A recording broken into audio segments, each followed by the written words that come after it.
In the US, it's a celebration for Black August, where people commemorate Jackson's fight for black liberation. 51 years since his death, Black August is a month-long awareness campaign and celebration dedicated to Black American freedom fighters, revolutionaries, and self-professed radicals, both living and deceased.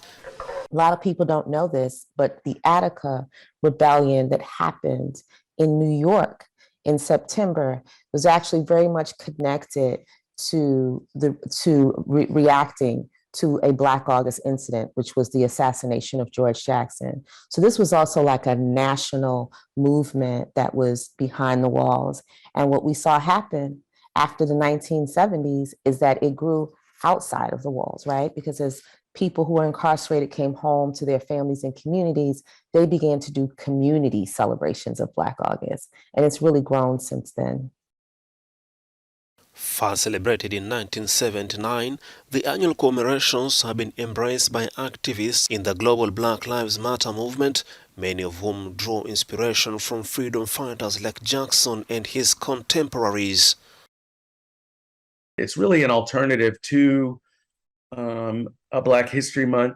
It's not in opposition to Black History Month, but it definitely presents a more radical side of Black History Month. So throughout the month, we're constantly trying to talk about the radical side of Black history, which too often gets forgotten when we're talking about the prominent Black figures in Black History Month. As a direct relative of two prominent members of the Black Panther Party, revolutionary thought and family history have always been intertwined for Jonathan Peter Jackson, particularly in August.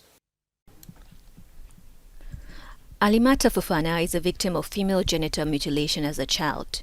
She has just published a second book on the subject on Wednesday in a bid to break the silence and change the course of events at a time when the fight against this practice has been undermined by the COVID-19 pandemic. Every year, more than 4 million girls around the world are at a risk of circumcision. That, I think, cannot be invented. The way I describe the practice of female genital mutilation that Maya undergoes is also the way I was subjected to it. She's going through it a bit later. I was subjected to it at the age of 5.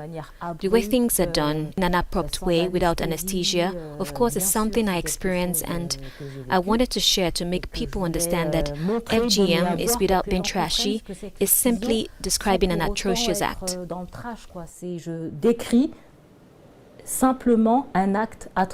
In France, where the practice is banned, an estimated 125,000 women are circumcised. The subject remains a taboo, even though the subject of violence against women has become more prominent in the society in recent years. I call it rape because it's an invasion of a woman's body without your consent into your most intimate part. That's why I call it rape.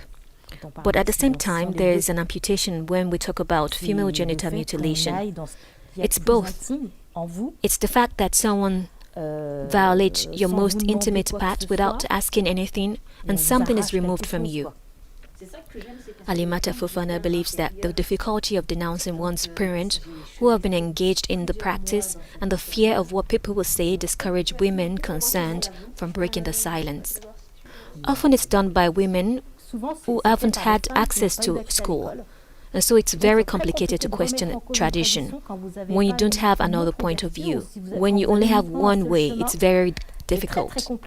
In France, the government has launched a national plan in 2019 to combat FGM. In the novel, the main risk situation for girls living in France is the travel for holidays to their parents' country of origin, where the practice persists.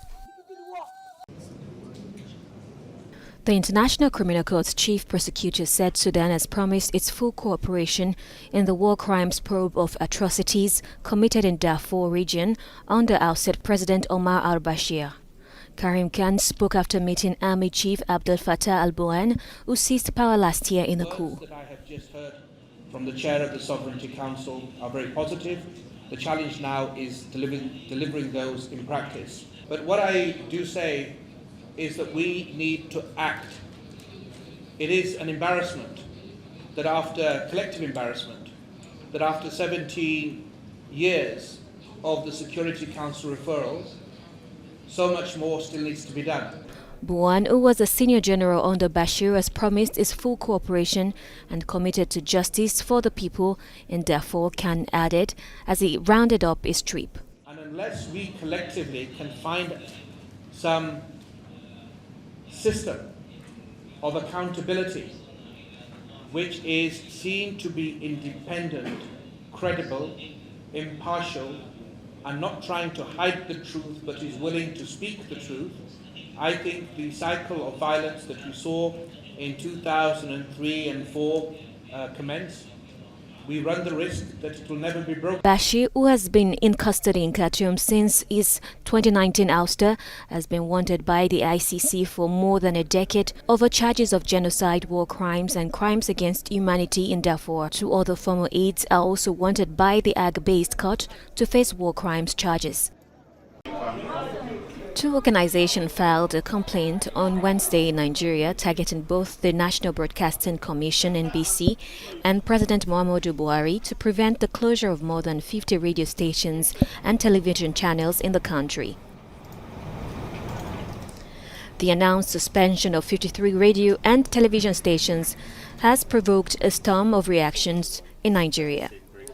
The chairman of the National Broadcasting Commission, however, insists that the measure has nothing political. At a press conference in Abuja last Friday, he explained that the broadcasters concerned had not renewed their licenses in time. He said they owed more than €6 million in total. He gave them 24 hours to pay up or stop broadcasting. Faced with heavy criticism, the NBC finally decided to give more time to the media concerned, which are still broadcasting for the time being. To prevent their closure, 2 organizations on Wednesday filed a lawsuit arguing that such action would be an impediment to freedom of expression and information for millions of Nigerians. The French President Emmanuel Macron heads to Algeria on Thursday, seeking to soothe festering diplomatic tensions with an increasingly important supplier of gas to Europe. But in the streets of Algiers, some Algerians are pessimistic about his visit. They believe that this won't add any value to the nation. The important thing to remember is that this visit is about France's personal interest. We will not gain anything, and I really hope that tomorrow when they welcome him, they will not embarrass us with slogans about illegal immigration to Europe, and has already been done in previous years. I hope they don't relate it for him either. He is coming to visit Algeria, that's fine, but don't praise him for it. We don't expect much from Emmanuel Macron's visit. Frankly, nothing will change in any way in the relations between France and Algeria. Nothing will change. It's because of the government, the people, and the population and the society.